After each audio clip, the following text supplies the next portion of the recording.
Good morning everyone. आज हम करने वाले हैं 6 जुलाई के the Hindu plus Indian express दोनों ही न्यूज़पेपर का एनालिसिस। दोनों ही न्यूज़पेपर से हम उन्हीं आर्टिकल को करेंगे जो यूपीएससी के पॉइंट ऑफ व्यू से उसके सिलेबस के साथ में रेलिवेंस रखेंगे। उनका हम करंट अफेयर प्लस स्टैटिक दोनों ही भाग करते हुए चलेंगे, साथ ही में जो मैपिंग उनसे रिलेटेड आती है ताकि हमारी जो मैपिंग है वो भी स्ट्रॉन्ग हो सके। और क्योंकि यूपीएससी लगभग उन्हीं जगहों की मैपिंग आपसे पूछता है जो कि रेलिवेंट होती है, जो कि करंट अफेयर में आ रही होती है, तो वो सारे चीज़ों को हम करते हुए आगे बढ़ेंगे। फ़िलहाल कल मैंने आप लोगों को पढ़ाया था जेम्स वेब स्पेस टेलीस्कोप। इसके बारे में ज़रा प्रैक्टिस क्वेश्चन है, आसान रहेगा आप लोगों के लिए, आई नो, क्योंकि मैंने बहुत डिटेल में पढ़ाया था। उसके बाद इसके नोट्स भी मैंने टेलीग्राम ग्रुप के ऊपर आप लोगों के साथ शेयर किए थे, तो अगर आपने एक बार भी पढ़ा होगा तो इजी क्वेश्चन रहने वाला है। आपको बताना है नॉट करेक्ट। अब आपको ये ध्यान रखना है कि मैं करेक्ट पूछ रही हूँ या नॉट करेक्ट पूछ रही हूँ। पहली स्टेटमेंट कहती है it explore the universe mainly using optical and ultra violet wavelengths. ठीक है, तो ये यूनिवर्स को जो एक्सप्लोर करता है, देखता है, उसके अंदर ये optical and ultra violet wavelength का इस्तेमाल करता है। दूसरी स्टेटमेंट कहती है कि ये जो सन है उसके रिवॉल्व करता है अराउंड में, और कहाँ पर, सेकंड लैग्रेंज पॉइंट के ऊपर। तो सन के चारों तरफ घूमता है और इसका जो पॉइंट है जहाँ पर इसको रोका गया है, जहाँ पर इसको बैठाया गया है, वो है L2। थर्ड कहते हैं National Aeronautics and Space Administration, जो कि है NASA, has collaborated with Japan Aerospace Exploration Agency JAXA to launch JWST in 2021। तो यहाँ पर बोला जा रहा है कि नासा ने जापान की जो यहाँ पर स्पेस एजेंसी है, जो कि है जाग्सा, उसके साथ में कोलैबोरेट करके जेबवेम्स जो था उसको 2021 के अंदर लॉन्च किया था। चलिए जल्दी से मुझे कमेंट बॉक्स के अंदर आंसर बता दीजिए। ऑल्दो मुझे पता है आप लोग कैपेबल होंगे ज़रूर इसको कंप्लीट करने के लिए, तो मैं भी आप लोगों को आंसर बता देती हूँ। आंसर जो है वो इसका होने वाला है ऑप्शन ए 1 और 3 ओनली, क्योंकि हम क्या पूछ रहे हैं, नॉट करेक्ट, यानी कि जो सी स्टेटमेंट गलत है वो आपको बतानी होगी। अब गलत कैसे होती है? पहली बात तो ये जो ऊपर वाली यहाँ पर स्टेटमेंट है, ये एक्चुअली के अंदर में हबल टेलीस्कोप के ऊपर क्या होती है, लागू होती है। अब हबल टेलीस्कोप अब तक का सबसे बड़ा टेलीस्कोप था जब तक जेम्स वेब स्पेस टेलीस्कोप नहीं आया था। तब तक वो भी नासा की तरफ से ही यहाँ पर छोड़ा गया था। नासा की तरफ से ही हम देखते हैं कि वो काम कर रहा था, और वो भी यहाँ पर अर्थ का जो लो अर्थ ऑर्बिट था उसमें घूम रहा था। अब हम देखते हैं कि हमारा जो यहाँ पर जेम्स वेब है वो क्या करता है, वो एक्चुअली के अंदर में इंफ्रारेड मैंने आप लोगों को कल समझाया था कि क्या होती है। तो जो इंफ्रारेड वेवलेंथ है उसमें काम करता है। तो इंफ्रारेड का क्या मतलब है कि कोई भी ऐसी बॉडी, कोई भी ऐसा मटेरियल जिसमें से हीट या एज अ कन्वर्ट होकर एनर्जी की तरह बाहर निकल रही होगी, उसको आप चाहे कितना ही अंधेरा हो, चाहे कितनी ही लाइट वहाँ पर ना हो, इंफ्रारेड के अंदर आराम से देख पाएंगे। तो जेम्स वेब, क्योंकि इसके ऊपर एक बहुत ही बड़ा साइज़ का ये बनाया गया है, सबसे पहली बात इसके ऊपर जो मिरर लगाए गए हैं वो 24 कैरेट गोल्ड के लगाए गए हैं ताकि पिक्चर जो है वो क्लियर आ सके। दूसरा, ये बिल्कुल ठीक है कि ये अर्थ के अराउंड सन के साथ में घूमता है, यानी कि सन जो है उसके अराउंड में अर्थ के साथ में घूमता है, और ये L2 के ऊपर इसको छोड़ा गया है। अब L2 पॉइंट क्या है ना, कि मान लीजिए यहाँ पर आपका सन है, क्योंकि हमें पता है कि ये -170 डिग्री जो है टेम्परेचर उसी में काम कर पाएगा, और सन के हम अराउंड में हम 5 ऐसे L1, L2, L3, L4, 5 points को देख पाते हैं। हमारी जो अर्थ है इसके यहाँ पर L2 पॉइंट है, और इनकी एक खासियत ये है कि जैसे ही अर्थ की जो स्पीड है वही स्पीड L2 की होती है। अगर अर्थ यहाँ पर होगी तो L2 यहाँ पर रहेगा, यानी कि अर्थ की जो शेडो होगी वो इसको सन से बचा के रखेगी, ताकि ये क्या कर सकता है, दूर दूर से आने वाली जो लाइट है, बिलियन ऑफ ईयर्स दूर जो हमारा स्पेस है, लाइट ईयर है, वहाँ से इसको क्या करेगा, अपनी जो इन्फॉर्मेशन है उसको आराम से गैदर कर पाएगा।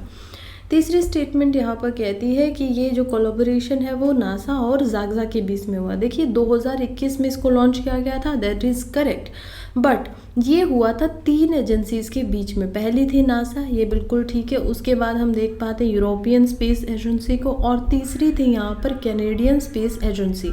तो जाग्सा क्योंकि इसका कोई भी भाग नहीं बनाती थी, तो इसी वजह से जो ऑप्शन ए है वो ठीक होता है, क्योंकि स्टेटमेंट 2 इज़ ओनली करेक्ट। आगे बढ़ने से पहले मैं आपको बता दूं कि जो आप ये अभी वीडियो देख रहे हैं, अगर आप इसी से रिलेटेड एक तो हैंड रिटन नोट्स चाहते हैं न्यूज़पेपर के, या फिर आप जो कोई सब्जेक्ट है यूपीएससी से रिलेटेड जैसे कि ज्योग्राफी के भी आप लोगों को डेली जो है हैंड रिटन नोट्स मिल रहे हैं ग्रुप के ऊपर, एक एक सब्जेक्ट एक एक चैप्टर को लेके, एक एक टॉपिक को लेके, तो वो अगर आप चाहिए तो टेलीग्राम चैनल को ज्वाइन कर सकते हैं, जिसका जो हैंडल है वो है @UPSC Sprinter 21। आप लोगों के लिए थोड़ा इजी रखने के लिए मैंने कमेंट बॉक्स के अंदर भी इसका जो लिंक है वो दे दिया है, वहाँ से भी आप डायरेक्टली इसको ज्वाइन कर सकते हैं। फिलहाल हम हमारे नेक्स्ट आर्टिकल की तरफ बढ़ रहे हैं, जो कि है Jaishankar meets Wang Yi says LAC must be respected and peace ensured. देखिए SCO के बारे में जो है लगातार 2 दिन से क्या चल रहा था, शंघाई कोऑपरेशन ऑर्गेनाइजेशन की मीटिंग चल रही थी। उस मीटिंग के अंदर हमने देखा सबसे पहले 9 मेंबर्स थे, फिर अभी जो इकलौता नया मेंबर है वो भी उसमें इंडल्ज हो गया है, जो कि है बेलारूस। उसको भी हमारे जो यहाँ पर फॉरेन मिनिस्टर उन्होंने बधाई दी। हमने SCO होता क्या है वो बहुत ही डिटेल में पढ़ा हुआ है, तो मैं बार बार अब रिपीट नहीं करूँगी। लेकिन SCO में क्या हुआ कि अब की बार, पिछली बार तो हमारे जो प्राइम मिनिस्टर थे उन्होंने बिल्कुल ही इसको क्या कर दिया था, रिजेक्ट कर दिया था कि हम नहीं आ रहे हैं। रीज़न क्या दिया था, रीज़न दिया था LAC का again line of actual control, क्योंकि लद्दाख के अंदर में स्टैंड अप हो रहा है चाइना और इंडिया के बीच में, और इसको होते हुए लगातार हम देखते हैं कि 4 साल से ज़्यादा का समय हो गया है। सोल्जर्स हमारी तरफ भी खड़े हुए हैं, सोल्जर्स उनकी तरफ भी खड़े हुए हैं, कोई भी पीछे हटने को तैयार नहीं है। बहुत सारी जो बॉर्डर कमांडर्स वगैरह हैं और जो डिफेंस ऑफिशियल है उन्होंने मीटिंग्स कर ली है, लेकिन कोई भी यहाँ पर जो रिज़ल्ट है वो निकल कर नहीं आ रहा है। फिलहाल हमारे जो प्राइम मिनिस्टर हैं वो SCO के अंदर नहीं जाते हैं, और कौन जाता है, हमारे जाते हैं एक्सटर्नल मिनिस्टर। ये अपने काउंटर पार्ट जो हैं, जो कि इनके चाइनीज़ काउंटर पार्ट थे वेंग यी, जो कि वहाँ के फॉरेन मिनिस्टर हैं, उनके साथ में मिलते हैं और बिल्कुल इस बात पे अपनी जो प्रतिक्रिया है वो जाहिर करते हैं कि देखिए जो लाइन ऑफ एक्चुअल कंट्रोल है ना, वो उसकी रिस्पेक्ट की जानी चाहिए, क्योंकि वो पीस को प्रमोट करती है, ट्रांसक्वलिटी दिखाती है बॉर्डर के लिए। और ये जो इतनी बड़ी लगातार हम लोग स्टैंड अप कर रहे हैं, एक दूसरे के खिलाफ में खड़े हुए हैं, वो ना तो यहाँ पर इंडिया के लिए अच्छा है और ना ही चाइना के लिए अच्छा है। तो इन चीज़ों के ऊपर इनकी बात बेशक हुई है। अब हम इंडियन एक्सप्रेस की तरफ से देखते हैं, यहाँ पर जो आर्टिकल लिखा गया है अमिताभ सिन्हा के द्वारा। हमारे लिए आर्टिकल क्यों इम्पोर्टेंट हो जाता है, आर्टिकल इम्पोर्टेंट हो जाता है अगेन GS पेपर 4 में, क्योंकि यहाँ पर हम क्या कर सकते हैं, एक तो जो गवर्नेंस है उसको भी पढ़ेंगे कि कोई चीज़ कैसे काम कर रही है और उसमें इथिक्स कितना होना चाहिए। कोई पेपर है जो लीक हो गया है, इथिकली मॉरली कितना रॉन्ग है, कैसे गलत हो रहा है। दूसरा ये GS पेपर 2 के अंदर, क्योंकि गवर्नेंस अगेन एक टॉपिक आ जाता है कि आपको चीज़ों को कैसे गवर्न करना है, वहाँ से भी हम इस लिहाज से इस टॉपिक को समझ सकते हैं। फ़िलहाल के लिए बताते हैं कि जैसे GEE की इंटीग्रिटी है वो कैसे अब तक इंटैक्ट है, वाइल जो नीट है यहाँ पर वो क्या हो रहा है, लीक भी हो रहा है, बार बार प्रोटेस्ट भी हो रहे हैं। तो इन सारी चीज़ों के पीछे का कारण क्या है, अब ये बताते हैं। पहली बात तो JEE जो है वो एक्चुअली में यहाँ पर IIT के अंदर एडमिशन लेने के लिए लिया जाता है। नीट किसके लिए होता है, एम्स के लिए, या फिर जो अदर यहाँ पर मेडिकल कॉलेज है उनके लिए। अगर कोई बच्चा 12th में साइंस दोनों के पास होती है, JEE के जो बच्चे होते हैं उनके पास साइंस प्लस मैथ होती है, और नीट में यहाँ पर मैथ को आप छोड़ भी सकते हैं। खैर ये होते हैं डॉक्टर बनने के लिए, और JEE आपको देना पड़ता है फॉर बिकमिंग इंजीनियर। नाउ दोनों जो यहाँ पर शुरुआती एग्ज़ाम है, जैसे JEE जो है वो 2 भागों में बटा हुआ है। पहला जो इसका पार्ट होता है उसको बोलते हैं JEE मेंस, दूसरा जो पार्ट होता है उसको बोला जाता है JEE एडवांस। अब जो ये JEE एडवांस है ये लिया जाता है IITs के द्वारा। तो ये 7 जो सबसे इंडिया की पुरानी IITs हैं उनके मेंबर इसमें लगे होते हैं। लगभग 2 लाख बच्चे ऐसे होते हैं जो एडवांस स्टेज पर पहुंचते हैं, और उन्हीं के बीच में टेस्ट करवाया जाता है। टोटली वैसे JEE के जो बच्चे हैं वो कम ही होता है, 10 लाख तक आप अप्रोक्सीमेटली इनको पाएंगे, जबकि नीट में यहाँ पर 24 लाख से ज़्यादा बच्चों ने क्या किया था, एग्ज़ाम जो था अपना दिया था। अब JEE का फर्स्ट जो होता है JEE मेंस, वो भी करवाया जाता है यहाँ पर NTA के द्वारा। NTA क्या है, नेशनल टेस्ट एजेंसी। इन्हीं के जो डायरेक्टर हैं उनको हम देखते हैं यहाँ पर सस्पेंड भी कर दिया गया था नीट की कंट्रोवर्सी के बाद में। उसके बाद हम नेट की कंट्रोवर्सी भी देखते हैं, जो कि यहाँ पर नेशनल एलिजिबिलिटी टेस्ट था। तो खैर अब यहाँ पर बात है कि ऐसा क्या कारण और क्या क्या सुधार किए जाने चाहिए जो कि नीट में भी हो सकते हैं। तो जेईई के अंदर अगर देखा जाए तो सबसे पहला इसका वही है कि एनटीए को जैसे इंट्रोड्यूस किया गया था यहाँ पर ऑनलाइन या डिजिटल बेस्ड टेस्ट लेने के लिए, वो जेईई के अंदर होता है। यहाँ पर जो बच्चे टेस्ट देने आते हैं वो क्या करते हैं, डिजिटली कंप्यूटर पे बैठ के टेस्ट देते हैं। लेकिन क्योंकि नीट का ऐसा कुछ सोचना था, लेकिन वहाँ पर जो नेशनल मेडिकल काउंसिल की अगर हम बात करें और हेल्थ मिनिस्ट्री की तरफ से देखें तो दोनों ने इस बात पे मना कर दिया था। रीज़न यही दिया था कि जो बच्चे यहाँ पर रूरल एरिया से आ रहे हैं उनके लिए ये क्या हो जाएगी, नाइंसाफ़ी हो जाएगी। उनको शायद कंप्यूटर उतने अच्छे से चलाना ना आए, उनको हैंडल ना करना आए, वो अपने सवालों के जवाब अच्छे से ना दे पाए। इन्हीं कारणों से हम देखते हैं कि यहाँ पर नीट के साथ जो है वो क्या किया गया, पेपर एंड पेन के ऊपर इनका एग्ज़ाम लिया जाता है।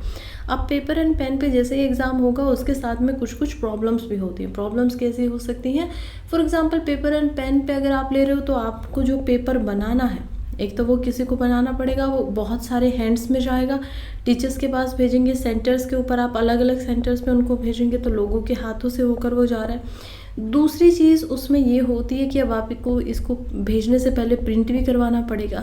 ज़्यादातर जो पेपर लीक होते हैं वो कहाँ से होते हैं, प्रिंटिंग की वजह से लीक ज़्यादातर देखे गए। इस वाले केस में भी हमें यही जो दुर्घटना है वो समझ में आई थी। तो ये प्रिंटिंग से जो लीकेज हो सकती है उसको रोका जा सकता है। हालांकि ऐसा नहीं है कि डिजिटली जो एग्ज़ाम्स कंडक्ट करवाए जाते हैं उनमें बिल्कुल ही सिक्योरिटी है, लेकिन प्रिंटिंग से ज़्यादा सिक्योरिटी है। क्योंकि कई बार क्या होता है कि मैनिपुलेट जो है वो यहाँ पर हम देखते हैं कि डिजिटल जो एग्ज़ाम्स हैं उनको भी किया जा सकता है। आप फेक अपना सेंटर बना सकते हैं और उस सेंटर को आप क्या कर सकते हो, वेबसाइट पे ऐसे शो होगा कि ये तो बिल्कुल रियल है, लेकिन आपने क्या किया है, उस पूरे के पूरे वेब पेज को ही कॉपी कर लिया था।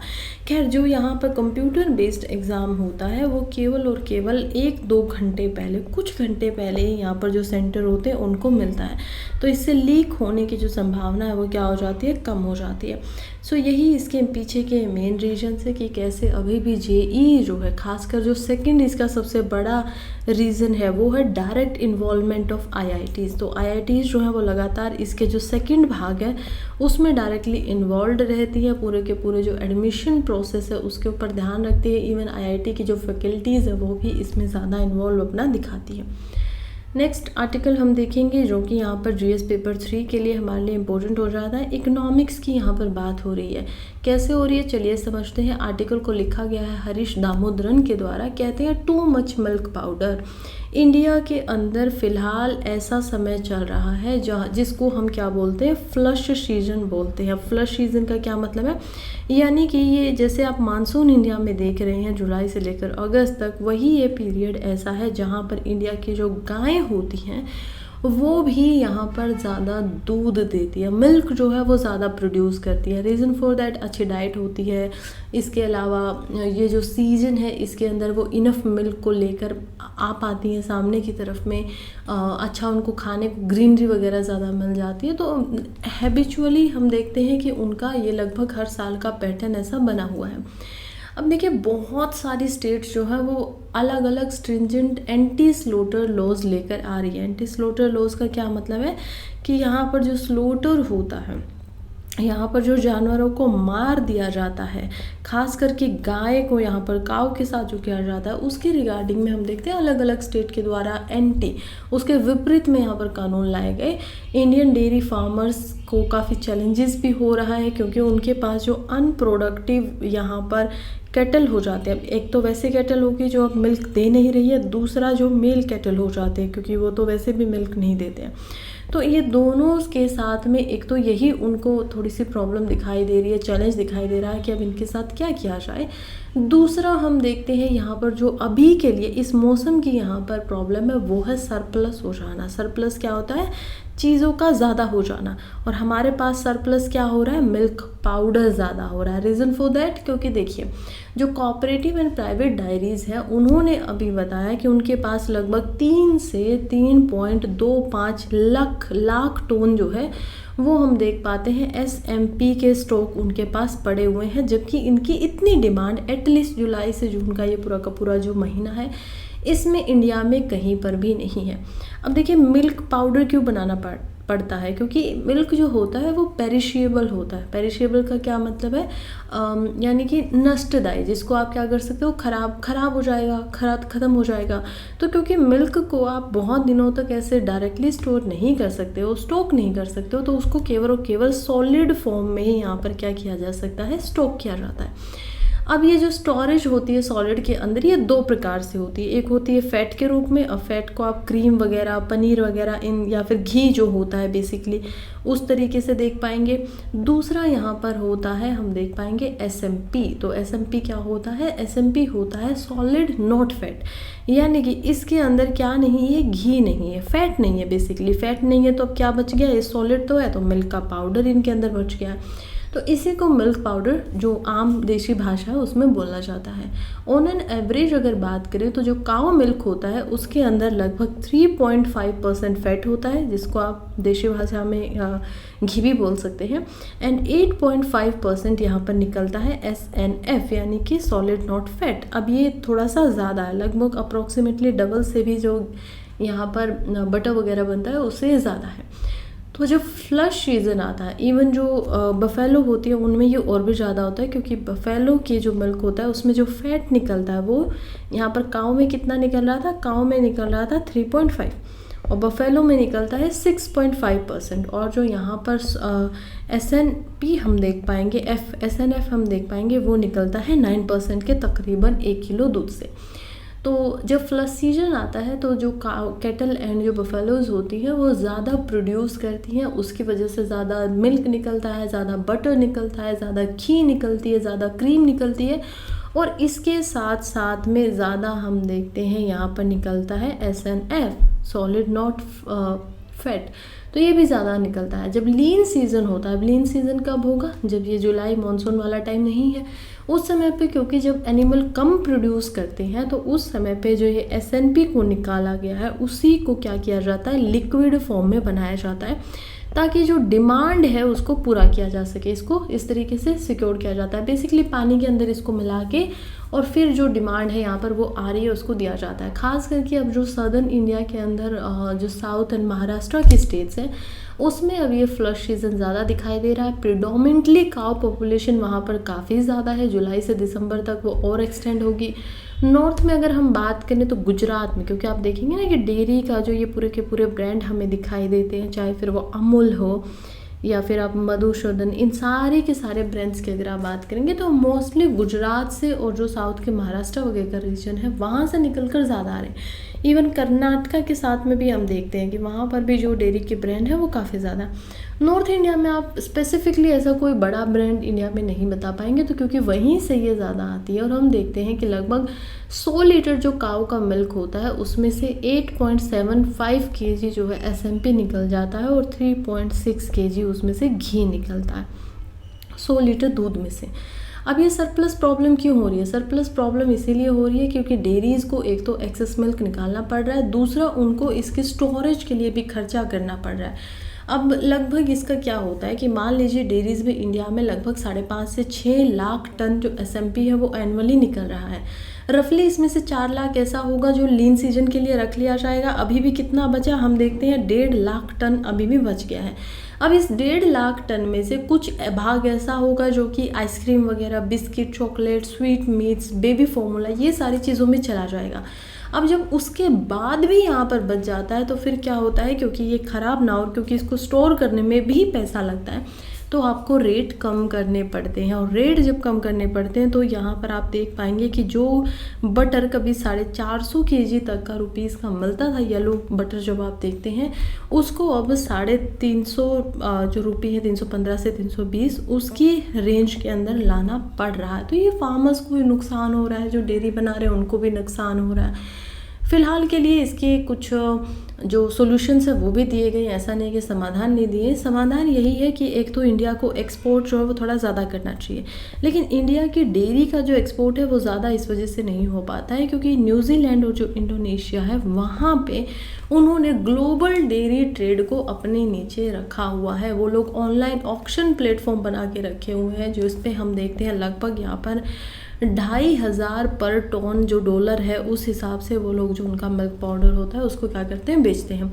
क्योंकि हमारे पास ना ही तो ऐसे डिजिटली कोई प्लेटफॉर्म है जिन पे हम ऑक्शन कर पाएँ, ना ही हमने अभी तक ऐसे कोई शुरुआत जो है वो की है। तो इंडिया को ऐसा कुछ करने के बारे में सोचना चाहिए। एक अल्टरनेटिव हमारी जो इकोनॉमी का भाग है एक तो वो बनेगा इससे। दूसरा हम देखते हैं कि दूसरा एग्जांपल ये भी हो सकता है कि इंडियन जो गवर्नमेंट है वो क्या करे, सब्सिडी देना शुरू कर दे जो फार्मर्स वगैरह हैं जो यहाँ पर कैटल वगैरह रखते हैं। अदरवाइज़ फिर उनको नुकसान होगा ना, तो वो क्या करे, क्योंकि फार्मर्स जो है वो रेम्यूनरेटिव प्राइजेस को यहाँ पर नहीं रख पा रहे हैं, अपने एनिमल्स को वो अच्छे से फीड नहीं कर पाएंगे अगर उनको अब ढंग से सब्सिडी वगैरह पैसा वगैरह नहीं मिला।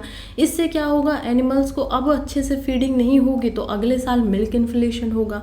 मिल्क इन्फ्लेशन यानी कि जो मिल्क अभी आप लोगों को हो सकता है कि 80 रुपीज़ पर kg मिल रहा, वो अगले साल 120 तक पहुँच जाए, 110 तक पहुँच जाए। तो क्योंकि ये सारी चीज़ें बचा ली जाए अगले साल नेक्स्ट ईयर के लिए ऐसा ना हो, तो उसके लिए गवर्नमेंट को क्या करना चाहिए कि अभी जो पाउडर बचा हुआ है डेयरीज वगैरह से वो गवर्नमेंट को खरीद लेना चाहिए और उसकी या फिर उसकी स्टोरेज के लिए पे कर देना चाहिए।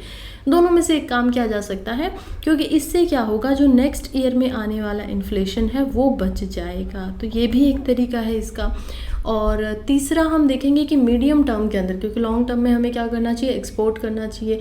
फिर शॉर्ट टर्म के लिए अभी फ़िलहाल के लिए काम करना चाहिए, गवर्नमेंट को बाय कर लेना चाहिए। मीडियम टर्म की बात करें तो डेयरी इंडस्ट्री जो है उसको अपनी खुद की मार्केट बनानी पड़ेगी। उसको अपनी क्या बनानी पड़ेगी, खुद की मार्केट बनानी पड़ेगी, जिसमें वो जो SMP है और SNF है इन चीज़ों को बेच सके। अब इसके क्या कारण, इसके दो कारण हैं। पहला तो यही है क्योंकि इंडिया में जो डिमांड है मिल्क फैट की वो ऑलरेडी ग्रो कर रही है, और जब 1 किलो फैट अगर चाहिए होता है तो यहाँ पर हम देखते हैं उसके में से लगभग यहाँ पर 2 kg जो SNP है वो यहाँ पर निकलता है। तो अब फैट मांगा जा रहा है इंडिया में कि हमें क्या चाहिए, बटर घी वगैरह ये सब चाहिए, प्योर फैट चाहिए। 1 किलो बनाने में यहाँ पर इससे डबल SNF जो है वो निकल रहा है। तो इसकी अगर हमने मार्केट नहीं बनाई तो हमारे पास जो सरप्लस अब हमें दिखाई दे रहा है वो और भी ज़्यादा होता हुआ जाएगा।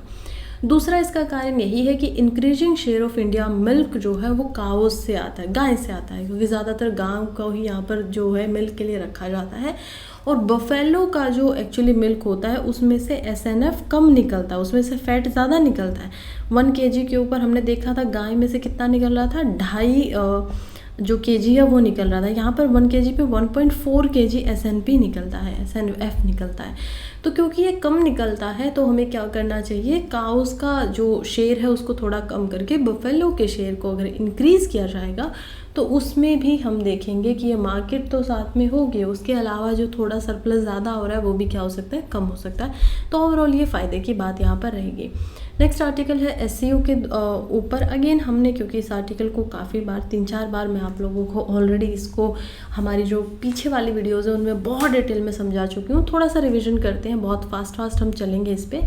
तो देखिए थर्सडे को ही अभी क्या हुआ है, 2 जो डे की संघाई कोऑपरेशन ऑर्गेनाइजेशन चल रही थी कल और आज के दिन पे कजाकिस्तान में वो हो रही थी। हमारे जो इंडियन एक्सटर्नल अफेयर मिनिस्टर है वो मिलते हैं जाकर चाइनीज़ फॉरेन मिनिस्टर वेंग यी के साथ में, और वो डिलीवर करते हैं जो हमारे प्राइम मिनिस्टर हैं वो वहाँ पर नहीं जा पाए और उन्होंने जो मैसेज दिया था उसके बारे में। पहले तो वो बेलारूस को सबसे पहले बधाई देते हैं कि वो भी ग्रुप का जो मेंबर बन चुका है। SCO की और बात करें तो हम देखते हैं कि सबसे पहले ये जो ग्रुप था ये 1996 में आया था और उस समय पे जाना जाता था शंघाई 5 के नाम पे। उस समय पे इसमें 5 ही कंट्रीज़ थी, जिसमें रशिया एक था, चाइना को हम देख पाते हैं, इसके अलावा यहाँ पर कजाकिस्तान था, किर्गिस्तान था, तजाकिस्तान था, ठीक है, 5 कंट्रीज़ थे। फिर हम देखते हैं कि 2001 के अंदर इसको बढ़ा दिया गया, एक्सटेंड कर दिया गया, और उसके बाद इसमें इंडिया जो है वो अभी आता है जस्ट 2016 के अंदर में, उसके साथ ही में, ताकि ये काउंटर जो इंडिया है उसकी पावर ज़्यादा ना हो जाए रशिया के साथ में मिलकर, क्योंकि रशिया इंडिया को इसमें पार्टिसिपेट करवाना चाहता था। चाइना ने पाकिस्तान को भी इसमें इंडल्ज कर दिया, तो पाकिस्तान भी अब इसके अंदर है। ईरान को भी हम इसके अंदर देख पाते हैं। तो ओवरऑल जो इनकी गिनती थी वो पहले 8 हुई, फिर 9 हुई, और आज के टाइम पे ये 10 हो चुकी है, क्योंकि उज्बेकिस्तान जो है वो भी अब इसका भाग बन चुका है।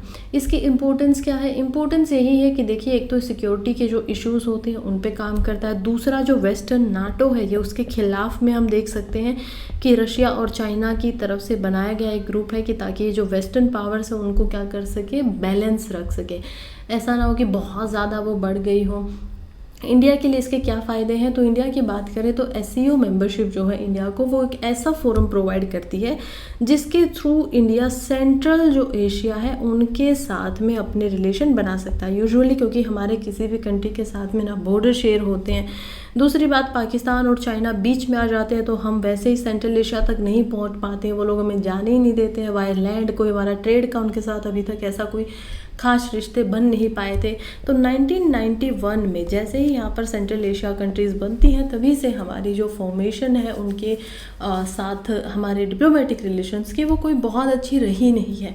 तो क्लियर रोड ब्लॉक्स हम देख पाते हैं, लेकिन जब हम एससीओ की मेंबरशिप को ले लेते हैं तो उसके बाद में हमें समझ में आता है कि यहाँ पर तो अब क्या हो सकता है, एक्चुअली के अंदर में जो सेंट्रल एशिया है उसके साथ में रिलेशनशिप बनाए जा सकते हैं। उसी काम पे अभी इंडिया इवन लगा भी हुआ है।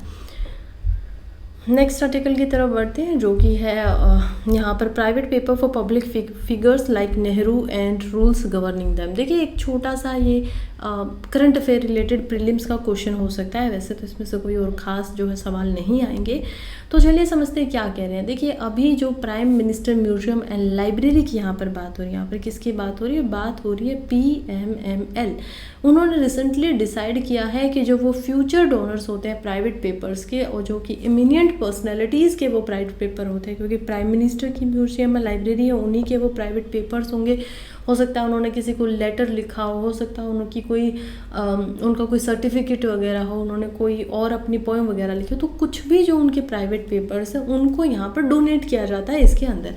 उसके अंदर इन्होंने जो यहाँ पर कंडीशंस होती है उसमें थोड़ा सा फेर बदलाव किया है। क्या क्या किया, चलिए समझते हैं। एक तो ये जो म्यूज़ियम हम देख पा रहे हैं PMML के नाम से, इसमें बहुत सारे जो पब्लिक फिगर हैं जैसे कि नेहरू, यहाँ पर गांधी जी, सरदार पटेल, इन सब के प्राइवेट पेपर रखे हुए हैं। ठीक है। दूसरी बात अब इसमें क्या है कि इनके ऊपर कुछ यहाँ पर हम देखते हैं कि कंडीशंस होती हैं। जो भी इनको डोनेट करता है, एक तो ये खुद से जाकर किसी के प्राइवेट पेपर्स को तो उनके घर से लेकर नहीं आ सकते। जैसे 2008 के अंदर हम देखते हैं यहाँ पर सोनिया गांधी जी जो है वो कुछ ऐसे प्राइवेट पेपर्स थे जो पंडित जवाहरलाल नेहरू जी के यहाँ पर क्या करती हैं, डोनेट करती है। उससे पहले यहाँ पर इंदिरा गांधी जो थी उन्होंने इनको डोनेट किया हुआ था। तो बहुत सारे ऐसे हमारे पास क्या है, पेपर्स हैं, राइट। लेकिन अब इन पेपर्स को जो डोनेट करता है ना, वो यहाँ पर कंडीशंस ये लगा देता है कि वो समय नहीं बताता है। बहुत सारे ऐसे पेपर्स हैं जो कि खास करके पंडित जवाहरलाल नेहरू के ऊपर ही बात करें कि उनको पब्लिकली शो नहीं किया जा सकता है। अब पब्लिकली शो नहीं किया जा सकता है तो उन्होंने टाइम भी नहीं बताया कि कब तक नहीं किया जा सकता है। तो अब यहाँ पर जो हम देखते हैं मिनिस्ट्री ऑफ कल्चर है जिसके अंदर में ये पूरा का पूरा PMML आता है, उन्होंने बोला है कि अब से जो भी डोनेशन यहाँ पर करेंगे लोग, उनको क्या किया जाएगा, या तो 5 साल का टाइम फ्रेम दिया जाएगा कि ठीक है 5 साल तक ये पेपर किसी को नहीं दिखाए जाएंगे, या फिर 10 साल तक का टाइम फ्रेम ये दिया जाएगा। अदरवाइज़ इससे ज़्यादा ऐसा नहीं हो सकता है कि आप पेपर तो दे दो लेकिन फिर उसको जो पब्लिक के लिए वो काम आने चाहिए, उनको दिखाए जाने चाहिए, वो दिखा ही ना पाए। नेक्स्ट आर्टिकल की तरफ हम बढ़ते हैं जो कि है radiation biodosimetry, the ABCs of responding to a radiological event. देखिए, अभी क्या हो रहा है ना कि ये पहले तो हम समझेंगे कि बायोडोसीमेट्री क्या होता है, रेडिएशन क्या होता है, रेडियोलॉजिकल इवेंट क्या है। यहाँ बहुत सारे ऐसे लोग होते हैं जो लगातार क्या होते हैं, रेडियोलॉजी जो वेव्स वगैरह हैं उनके लगातार कंटेक्ट के अंदर आते रहते हैं। अब जो इन लोगों को आप देख पाएंगे तो ये इसमें हेल्थ केयर वर्कर्स जो होते हैं वो भी होते हैं। आप एक्सरेज वगैरह देखेंगे कि यहाँ पर हेल्थ केयर वर्कर्स के द्वारा लगातार किए जाते हैं, तो वो लगातार जो उनका एक्सपोजर है खासकर किसी न्यूक्लियर डिवाइस से, किसी रिएक्टर एक्सीडेंट वगैरह से, वो होता रहता है। अब इनका पता कैसे लगाए, उसी को बोला जाता है डोसीमेट्री। तो डोसीमेट्री कैसे पता लगता है कि वो अब लगातार जो है न्यूक्लियर रिएक्टर के या किसी एक्सीडेंट वगैरह के साथ में, रेडिएशन के साथ में क्या हो गए, एक्सपोज हो गए हैं। इसके लिए हमें क्या करना पड़ता है, या जो डॉक्टर्स जो होते हैं उनको क्या करना पड़ता है, उनको एक्चुअली के अंदर में अमाउंट ऑफ रेडिएशन को चेक करने के लिए कितना इंसान को कितने अमाउंट ऑफ रेडिएशन से यहाँ पर हुआ है, उसके ब्लड को, उसके यूरिन को और उसके हेयर को, यहाँ पर इनमें कितने बदलाव आए हैं ये चेक करना पड़ता है। अब जो गोल्ड स्टैंडर्ड है बायोडोस्टिमेट्री का वो ये है कि यहाँ पर सबसे पहले क्या किया जाता है, आपके शरीर से आपके क्रोमोसोम को निकाला जाता है। क्रोमोसोम कैसे निकालेंगे, आपकी बॉडी की लगभग हर सेल में क्रोमोसोम है, क्रोमोसोम के अंदर डीएनए है, डीएनए के अंदर जीन्स है, जीन्स के अंदर सारी इन्फॉर्मेशन है। तो इसको निकालना तो कोई बड़ी बात नहीं, आप अपना थोड़ा सा ब्लड दे दीजिए, उसके अंदर से क्रोमोसोम जो है वो बाहर निकाल लिया जाएगा। तो ब्लड से ही क्या करते हैं, आपके क्रोमोसोम्स में ये देखते हैं कि उसकी वजह से कितना ज़्यादा यहाँ पर फ़र्क आया। जैसे ही कोई भी इंसान रेडिएशन यहाँ पर आता है, रेडिएशन के एक्सपोज होता है, तो उसकी जो क्रोमोसोम है वो एक्चुअली के अंदर उनकी जो विंग्स होती हैं वो क्या हो जाती है, टूट जाती है, लेकिन वो रिपेयर भी हो जाती हैं। जब वो रिपेयर होती है तो ठीक बात है, कोई बहुत बड़ा यहाँ पर जो है प्रॉब्लम नहीं हुई। लेकिन कुछ केसेस में क्या होता है कि वो इनकरेक्ट रिपेयर होती है, बॉडी अपने आप रिपेयर कर लेती है, लेकिन अब क्या करिए, इनकरेक्ट करिए। इनकरेक्ट में क्या होगा कि यहाँ पर जो फ्रेगमेंट जिस फ्रेगमेंट से ज्वाइन होने चाहिए थे वो उससे ना होकर किसी और से हो जाते हैं, जिसकी वजह से हमारे जो जेनेटिक डिफरेंस है वो दिखाई देने मिलेगा और हमारा एक नया ही कोई डिफरेंट क्रोमोसोम जो है वो जन्म ले लेता है। अब इसको बोला जाता है डीसी। डीसी का क्या मतलब है, यहाँ पे डाइसेंट्रिक क्रोमोसोम। अब इसमें क्या होंगे, एक ऐसा क्रोमोसोम बन जाएगा जिसके कोर के अंदर, जिसके सेंटर के अंदर 2 सेंट्रोमर्स है। क्योंकि जो डीसी होता है वो केवल और केवल रेडिएशन की वजह से ही बन सकता है ह्यूमंस के अंदर में, तो उसको मेजर करने से ये समझ में आ जाता है कि पास्ट के अंदर कितनी सेंसिटिविटी की जो रेडिएशन है वो किसी पर्सन को यहाँ पर हुई थी। तो ये होती है बायोडोसीमेट्री और रेडिएशन से रिलेटेड ये है। इसी के ऊपर अभी कुछ जो रिसर्चर्स हैं वो काम कर रहे हैं 20 साल से ज़्यादा। यहाँ पर Center for Radiological Research at Columbia University के अंदर डेवलप कर रहे हैं अलग अलग automatable version of major biodosimetry ऐसे, ताकि अच्छे से अब हमें एक एक करके, क्योंकि बहुत सारे लोगों का ऐसे टेस्ट करना पड़ेगा, क्रोमोसोम वगैरह निकालने पड़ेंगे, उसमें तो ये हेल्पफुल नहीं है। एक तो इंसान के अंदर हो तो आप आराम से उनको जो गामा X2 AX वगैरह के साथ में करके क्या कर सकते हैं, उनके हिस्टोन प्रोटीन के स्पेसिफिक निकाल के उनको ड्रग्स वगैरह भी दे सकते हो। लेकिन मान लीजिए कोई रेडियोलॉजिकल इवेंट है वो बहुत ही बड़े लेवल पे हो गया, लार्ज लेवल पे हो गया, तो उससे अब कैसे बचेंगे, उसके लिए यहाँ पर रिसर्च चल रही है। उसी के लिए जो रैपिड ऑटोमेटेड बायोडोमेस्ट्री टूल है उसको लेकर आया गया है, जो कि यहाँ पर जाना जाएगा रैबिट के नाम से। तो बड़ा प्यारा सा नाम है रैबिट। तो इसी के लिए इसका इस्तेमाल हो रहा है ताकि 6000 सैंपल्स जो होते हैं लोगों के, उसके ऊपर ये एक ही दिन के अंदर काम कर सके, ऐसी मशीन ये बनाई गई है। नेक्स्ट आर्टिकल की तरफ बढ़ते हैं, जो कि है education remains the most effective contraceptive. अब ये देखिए 2-3 जगह पर हमारे लिए इंपॉर्टेंट हो जाता है। जीएस पेपर 2 में भी इंपॉर्टेंट हो जाता है, जहाँ पर हम पॉलिसीज़ की बात करेंगे। फिर जीएस पेपर 3 के अंदर भी इंपॉर्टेंट हो जाता है, क्योंकि हम यहाँ मोस्टली जो है वो बात कर रहे हैं एजुकेशन की भी। एजुकेशन जो इकोनॉमी के एक जो पार्ट है आपका उसमें भी आता है। फिर सोशल जस्टिस की यहाँ पर बात हो रही है। उसके अलावा जो यहाँ पर हमारे कुछ इश्यूज़ हैं, जैसे कि पॉपुलेशन, वो एक बहुत बड़ा इशू है, उसके ऊपर मोस्टली ध्यान दिया जा रहा है। फिलहाल आर्टिकल क्या कहता है, जुबेदा हामिद इस आर्टिकल को लिखती हैं और बताती हैं कि इंडिया जो है चाइना को पीछे छोड़ चुका है पिछले साल ही, और आज के समय पे इंडिया वर्ल्ड की मोस्ट पॉपुलस कंट्री बन चुका है। चाहे हमारी बेशक से जो जनगणना है वो लगातार जो है आगे बढ़ाई जा रही है, लेकिन ये सच्चाई से कोई भी पीछे नहीं है, किसी को भी इसमें कोई शक नहीं है कि इंडिया जो है वो एक्चुअली के अंदर वर्ल्ड की मोस्ट पॉपुलस कंट्री बन चुका है। अगर हम यूनाइटेड नेशंस की माने तो इंडिया की जो पॉपुलेशन है करंटली वो 1.4 बिलियन है, यानी कि 140 करोड़ लोग जो है वो इंडिया में फ़िलहाल हैं, और ये 2064 तक 170 करोड़ के तकरीबन यहाँ पर हो जाएगी, इससे ज़्यादा भी हो जाएगी। 2100 में अगर हम बात करें तो ये फिर थोड़ा सा कम आएगी, ये आएगी 153 करोड़ के ऊपर। तो हम देखते हैं कि ये ऊपर नीचे का क्या मसला है, ये यूनाइटेड नेशंस का बोलना है।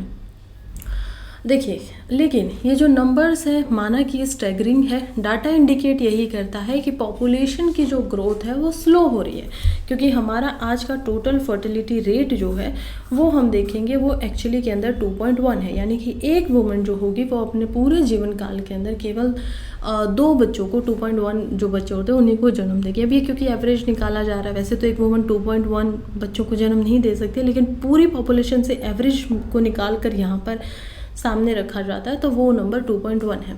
अब क्योंकि वर्ल्ड पॉपुलेशन डे जुलाई 11 को आने वाला है तो एक्सपर्ट का बोलना है कि इंडिया को ये इंश्योर करना चाहिए कि जो भी यंग पीपल हैं, नौजवान जो लोग हैं, उनको एक तो उनकी जो सेक्सुअल एंड रिप्रोडक्टिव हेल्थ होती है दोनों के बारे में ही अवेयर किया जाए, क्योंकि सबसे जो इफ़ेक्टिव कॉन्ट्रासेप्टिव होता है, क्या होता है कॉन्ट्रासेप्टिव का मतलब होता है कि आप रिप्रोड्यूस ना करने के लिए किसी ऐसे इधर ड्रग्स या कोई दवाई जो मेडिसिन होती है उसका इस्तेमाल करें, या फिर कॉन्डोम वगैरह का इस्तेमाल कर रहे हैं, या फिर आप किसी टूल का इस्तेमाल कर रहे हैं जिसकी वजह से आपको कल को जाकर रिप्रोडक्शन ना करना पड़े या प्रेगनेंसी ना हो बेसिकली।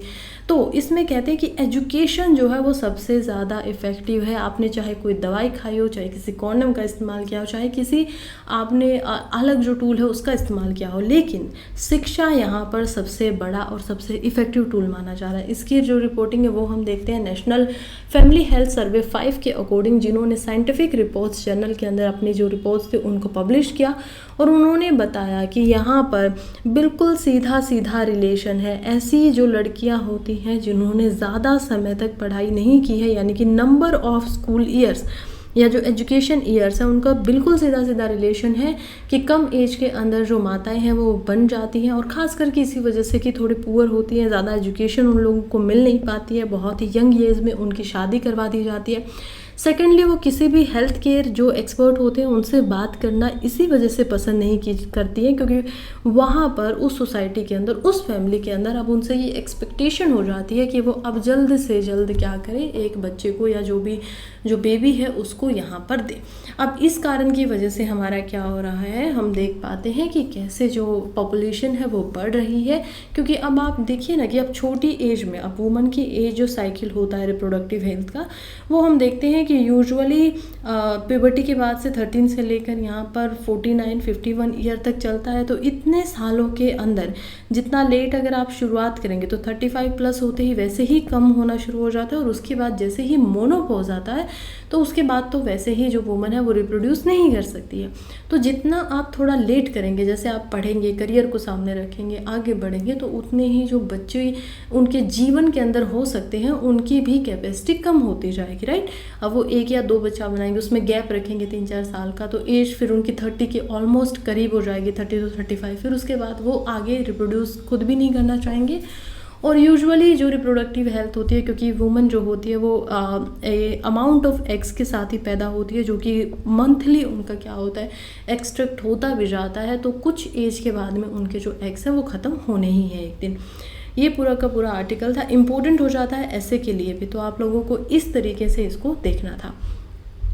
नेक्स्ट आर्टिकल की तरफ बढ़ते हैं, जो कि कह रहा है व्हाट वेंट रॉन्ग विद हज पिलग्रिमेज दिस ईयर। देखिए, हज क्या होता है, सबसे पहले ये समझ लीजिए। हज जो होती है वो एक्चुअली के अंदर जो मुस्लिम लोग होते हैं उनके लिए एक पिलग्रिमेज होता है। पिलग्रिमेज का क्या मतलब है, आप किसी धर्म यात्रा के ऊपर जा रहे हैं, ठीक है, इतना आसानी से आप इसको समझ पाएंगे।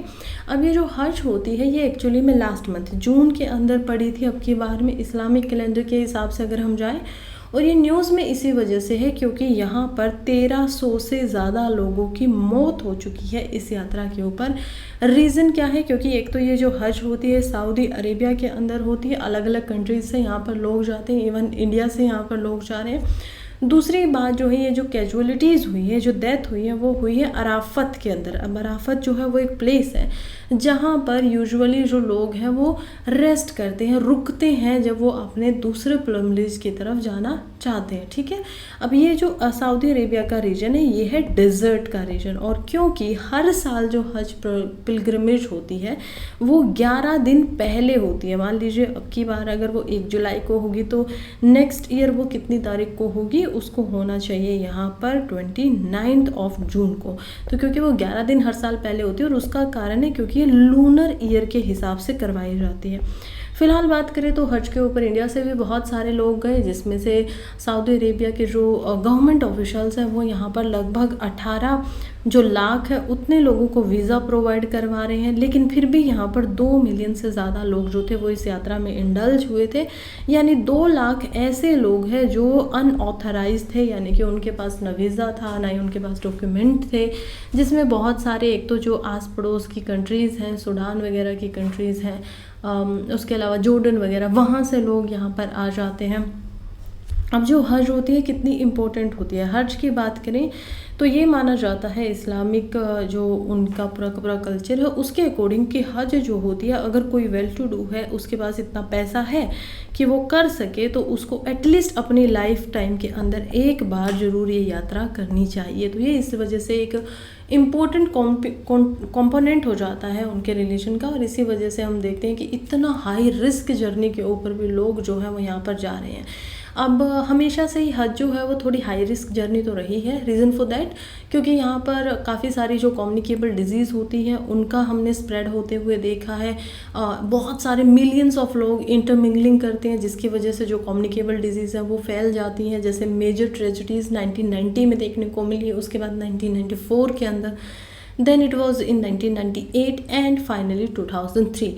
इसमें क्या हुआ था, बहुत सारे ऐसे अवॉइडेबल इंसिडेंट हुए थे जिनको अवॉइड ऑब्वियसली किया जा सकता था, जैसे कि स्टैम्पीड यहाँ पर पिलग्रिमेज के अंदर देखने को मिली, जिसमें मैनी ऑफ द हज रिचुअल के लिए जो पीपल गए हुए थे उनकी इग्नोरेंस की वजह से यहाँ पर लोगों की जो है डेथ हो जाती है।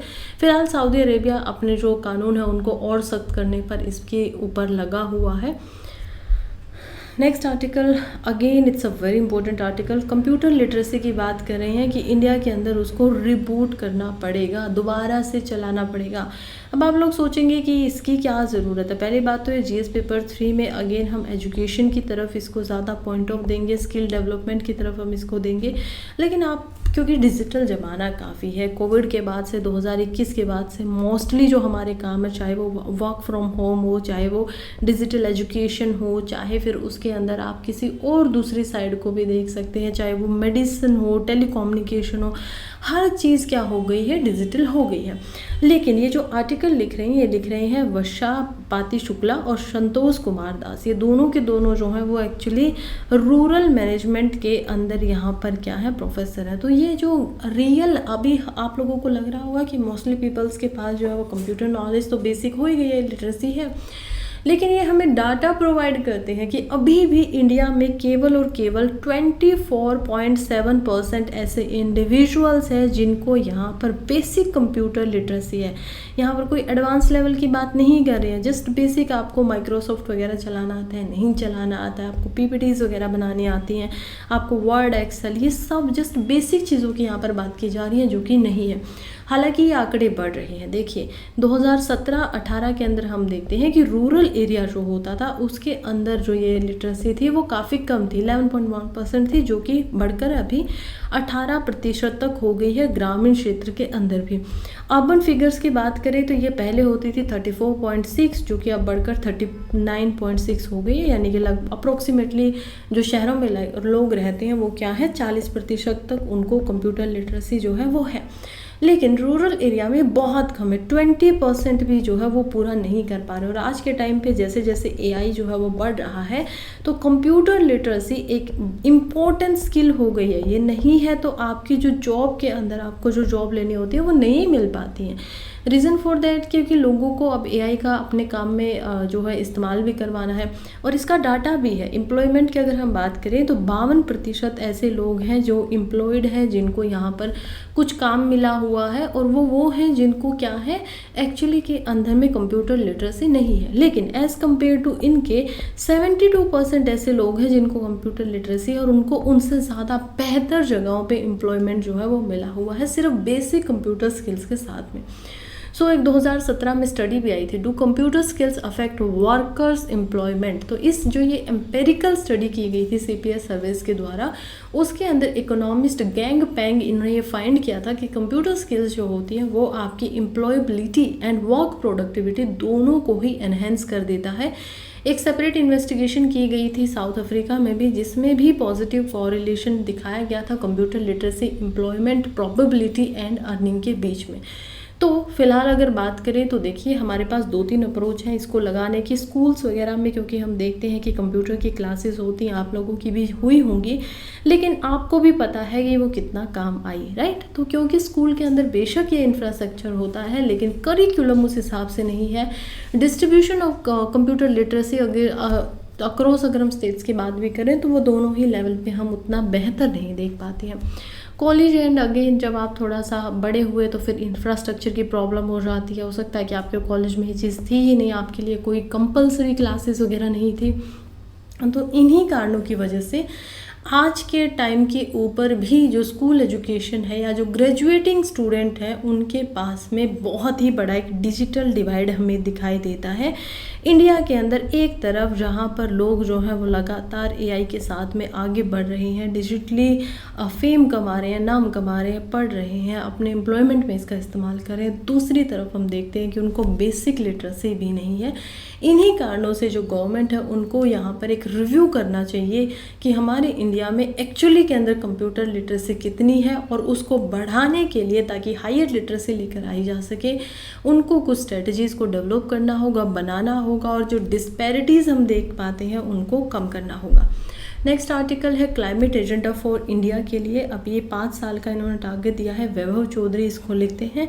ये council on energy, environment and water के अंदर एक अच्छी खासी सीनियर फेलोशिप के पोजीशन के ऊपर ये बताते हैं कि इंडिया जो कभी क्लाइमेट एजेंडा से थोड़ा सा दूर रहता था वो आज के समय पे वैसा इंडिया नहीं रहा है। इंडिया ने अपने आप को अपने इकोनॉमिक पाथ के साथ में खुद को सस्टेनेबल वे से कैसे आगे बढ़ा सकते हैं उसके बारे में भी जीना सीख लिया है। खास करके ग्लोबल साउथ की जो टेबल्स पे इंडिया अब जो क्लाइमेट फाइनेंस को लिए फाइट करता है वो हमें दिखाई दे रहा है। और अगले 5 साल के अंदर अंदर इंडिया का क्लाइमेट एजेंडा क्या क्या होना चाहिए वो हम देखेंगे। सबसे पहले तो यही बात है कि इंडिया ने कितने बेहतर तरीके से ट्रांसफॉर्म किया है। डिकेड्स में हम देख पाते हैं कि इंडिया अब नए नए ऐसे इंस्टीट्यूशंस हैं, ऐसे ग्लोबल फाउंडेशंस हैं जिनके ऊपर अपने आप को रख रहा है। जैसे कि इंटरनेशनल सोलर अलायंस में इंडिया जो है वो अपना सबसे बड़ा भाग निभा रहा है। Coalition for disaster resilient infrastructure, उसमें भी इंडिया की पार्टिसिपेशन को हम कम नहीं आंक सकते। ग्लोबल बायोफुल अलायंस, और ये सब जो है ये सब हम देख पाते हैं कि कैसे जब इंडिया के यहाँ पर G20 की प्रेसिडेंसी भी आती है 2023 के अंदर में, तो उस साल में भी हम देखते हैं इंडिया अपना पूरा ध्यान यहाँ पर लगाता है क्लाइमेट चेंज को लेकर। दूसरी बात यह है कि इंडिया अब अपने एम्बिशंस को लेकर तो जो मिटिगेशन टारगेट्स हैं उनके लिए भी सख्त होता हुआ दिखाई दे रहा है। हम देखते हैं कि इंडिया ने 2070 तक का अपना जो नेट जीरो यहाँ पर एमिशन है उसके टारगेट्स को सेट कर दिया है। नेट जीरो क्या होता है कि जितनी कार्बन अपने साइकिल के दौरान यहाँ पर यूज़ हो सकती है केवल उतनी ही कार्बन को हमें छोड़ना है। और जो हमारी नेशनली डिटरमाइंड कंट्रीब्यूशन है वो भी माइलस्टोन हमने रख दिए हैं कि हमें क्या करना है, धीरे धीरे कार्बन को जो छोड़ रहे हैं उसको कम करना है, एमिशन कम करना है, और 2070 तक हम उसको बिल्कुल बैलेंस में ले आएंगे, बिल्कुल नेट जीरो टारगेट के ऊपर हम लेकर चले जाएंगे। तीसरी चीज़ें देखें तो इंडिया अपनी डोमेस्टिक इकोनॉमिक पॉलिसीज़ को भी अब यहाँ पर इंडल्ज कर रहा है। अगले 30-40 साल तक अगर हम बात करें तो हम ऐसी जो पॉलिसीज़ हैं उनको बनाकर चल रहे हैं ताकि जो हमने इमिशन की यहाँ पर बात की उनको क्या किया जा सके, कंट्रोल किया जा सके। फिलहाल नई जो गवर्नमेंट है उनको यही एम करना चाहिए कि वो इंडिया के ग्लोबल क्लाइमेट लीडरशिप को और नए लेवल पर लेकर जाए। नई टर्म उनकी अभी दोबारा से आई है और एटलीस्ट जो अगले 3 से 4 या 5 साल है उनके अंदर यहाँ पर और बेहतर तरीके से काम किया जा सके, ज़्यादा डीप होकर, ज़्यादा वाइड होकर और ज़्यादा हायर होकर काम किया जा सके, ताकि जो हमारी पावर्स हैं उनको हम डेमोन्स्ट्रेट कर सकें। Even not we are going to become a 5 trillion economy in 2030। हमें और भी क्या करना है, हमें अगले 5 साल के साथ में ये भी दिखाना है कि हम 5 ट्रिलियन की इकोनॉमी ही नहीं बने हैं बल्कि हम सस्टेनेबल इकोनॉमी बने हैं। अगेन थोड़ा मिलता जुलता यहाँ पर आर्टिकल है जो कि है 15th फाइनेंस कमीशन के जो चेयरमैन हैं एनके सिंह, उनको लंदन स्कूल ऑफ इकोनॉमिक्स की तरफ से यहाँ पर ऑनर के लिए उनको क्या दी जा रही है, यहाँ पर डिग्री दी जा रही है। तो ये कहते हैं कि इंडिया को सस्टेन ग्रोथ ट्रेजेक्ट्री की ज़रूरत है अगले 20 सालों तक, 2 डिकेड तक। अब आपसे ऐसे सवाल ही क्योंकि मेंस में पूछे जाते हैं, आप एक future IAS officer IPS officer बनने वाले हैं, तो आपको आगे के बारे में सोचकर चलना होगा, आपको नेक्स्ट 20 से 50 ईयर्स के बारे में सोचकर चलना होगा। आपकी पॉलिसीज़, आपके सोचने के तरीके वही रहने चाहिए। उसी तरीके से आप यहाँ से न्यूज़पेपर से ऐसी ऐसी बातों को सीखेंगे। तो फिलहाल के लिए हमारे जो फाइनेंस मिनिस्टर रहे हैं, 15th फाइनेंस मिनिस्टर के चेयरमैन, उनका, और फिलहाल क्योंकि वो मेंबर ऑफ राज्यसभा भी हैं यानी कि मेंबर ऑफ पार्लियामेंट भी है, वो कहते हैं कि इंडिया को अपनी करंट की हमारी जो ग्रोथ ट्रेजेक्ट्री है, हमारा जो रास्ता है, हम जो इतने अच्छे तरीके से यहाँ पर उदय कर रहे हैं, वो अगले 2 डिकेड्स तक हमें रखना है। और उसके बाद में हम क्या करेंगे, एक डेवलपिंग नेशन से अपने स्टेटस को डेवलप्ड नेशन की तरफ यहाँ पर चेंज करवा पाएंगे। तो क्योंकि ये ऑनररी जो फेलोशिप दी जा रही है लंदन स्कूल ऑफ इकोनॉमिक्स के दौरान में, उसी में वो अपनी जो है उन्होंने स्पीच दी जिसका टाइटल था द इंडिया इरा। अब इरा क्या होता है, एक ऐसा युग जो कि अब इंडिया का आने वाला है। तो फ्यूचर की ये बातें कह रहे हैं कि हम पूरे अच्छे तरीके से 2047 तक हमारा जो इंडिया है उसको डेवलप नेशन का स्टेटस दिलवाने के लिए यहाँ पर होप कर रहे हैं। और अगर कंट्री की ग्रोथ ट्रेजेक्ट्री अगर जैसे चल रही है वैसे ही चलती रही तो ये सपना बिल्कुल पूरा होगा। इंडिया ने टाइम पे अपनी जो प्रीशियस आइडियाज़ हैं उनको दिखाया है, चाहे वो इंडिया की एज प्रेडिक्टेड, उसके डीप बिलीफ हो, उसकी एग्जाइटी हो, उसकी ईगरनेस हो काम करने के लिए। इंडिया ने बहुत सारे हाई लेवल एक्सपर्ट ग्रुप के साथ काम किया है, reforms of multilateral development bank formed by G20। और हम देखते हैं कि जो एनके सिंह यहाँ पर स्टेटमेंट दे रहे हैं वो भी यहाँ पर even new Delhi based institute of economic growth जो है उसमें काम कर चुके हैं।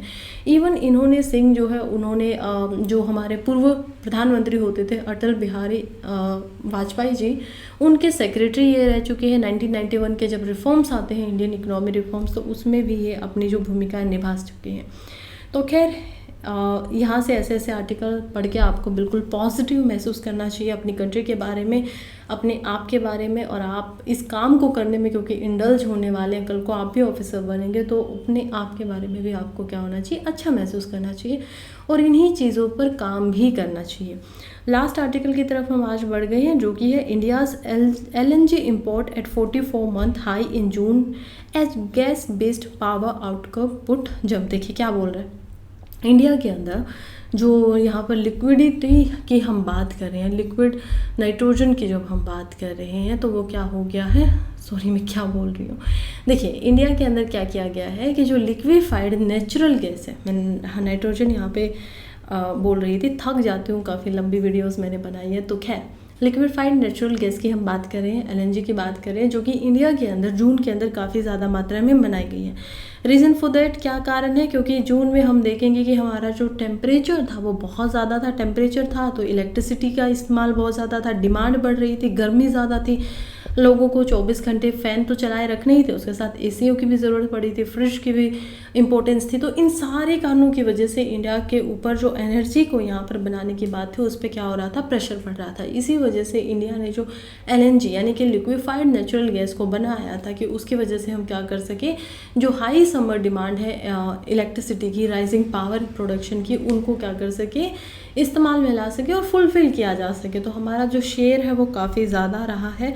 ये एक सोर्स भी हमें दिखाई दे रहा है सेंट्रल इलेक्ट्रिसिटी अथॉरिटी का, जो बताती है कि 2023 में ये जो शेयर था वो 3.03 हम देख पा रहे थे, जो कि बढ़कर 4.60 है, जिसमें काफ़ी ज़्यादा 51.8% के साथ में बढ़त यहाँ पर दिखाई दे रही है। हमें मिलियन टन्स की यहाँ पर बात हो रही है कि इतना ज़्यादा हमने जो यूनिट है गैस की वो इंडिया के अंदर मनवाई थी। खैर फिलहाल यहीं पे हमारा न्यूज़पेपर ख़त्म हो रहा है। थैंक यू सो मच जो भी अभी तक मेरे साथ जुड़े हुए हैं। वीडियो अगर अच्छी आप लोगों को लगी हो तो लाइक कर दीजिए, कमेंट कर दीजिए, कुछ गलती अगर आपको लगे या कुछ सुधार की ज़रूरत लगे उसको भी बता दीजिए, अच्छा लगे तो उसको भी बता दीजिए।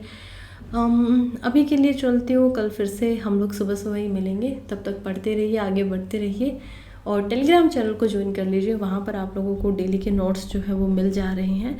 अच्छा रहेगा, फ़ायदेमंद रहेगा। अगर आपकी जर्नी अभी से शुरू हो रही है और आप लोगों को नोट्स बनाने नहीं आते हैं तो बिल्कुल बढ़िया रहेगा। रीज़न देखिए क्या होता है ना कि जब मैं नोट्स बनाती हूँ किसी चीज़ के तो 3 से 4 घंटे उस पूरे के पूरे प्रोजेक्ट में मुझे देने पड़ते हैं, तब जाके वो 10 से 15 पेजेस के नोट्स बनते हैं। उसके अलावा जो आप ये न्यूज़पेपर की वीडियो देख रहे हैं, दोनों न्यूज़पेपर को पढ़ने में 1.5 घंटे से ज़्यादा लग जाता है। इंपॉर्टेंट आर्टिकल्स को फिर पीपीटी वगैरह बनाने में, वीडियो वगैरह बनाने में तो 4 घंटे आप इस पर भी देख सकते हैं। फिर मैं आप लोगों का टेस्ट भी लेती हूँ, उस टेस्ट के ऊपर भी उसको तैयार करने में, क्वेश्चंस को फ्रेम करने में, पूरा पढ़ के उसमें भी 3 से 4 घंटे लग जाते हैं। अप्रोक्सीमेटली डेली मुझे 12 से 13 घंटे देने पड़ते हैं ताकि आप लोगों तक ये जो 2-3 वीडियो है वो पहुँच पाएँ। इसके अलावा मैं सोच रही हूँ मंथली मैगजीन भी आप लोगों को करवानी अभी से शुरू करूँ ताकि नेक्स्ट ईयर तक आप मेंस रेडी भी हों और प्रीलिम्स रेडी भी हों। कोई भी चीज़ आपकी छूटे ना, तो मिनिमम 2 से ढाई घंटे उसको भी देने पड़ेंगे। जब मैं इतना अपनी तरफ से कर रही हूँ, आप लोगों के नोट्स भी बना रही हूँ, आप लोगों को ये सारी चीज़ें प्रोवाइड भी कर रही हूँ, तो एटलीस्ट मुझे जो फीडबैक है वो तो मिलना ही चाहिए। खैर, बात यही है कि आगे आप लोग भी पढ़ते रहिए, आगे बढ़ते रहिए। थैंक यू सो मच जिसने भी मुझे अब तक भी सुन रहे हैं, और आप लोगों का सच में दिल से धन्यवाद। और आप ही लोग हैं जिनकी वजह से मुझे हिम्मत मिलती है, मैं वापस आकर वीडियो बनाती हूँ रोज़, क्योंकि मुझे पता है कि बहुत लोग नहीं तो क्या हुआ, कुछ ज़रूर ऐसे हैं जो रोज़ इंतज़ार करते हैं वीडियो का। So thank you so much for that and have a nice day. Bye bye.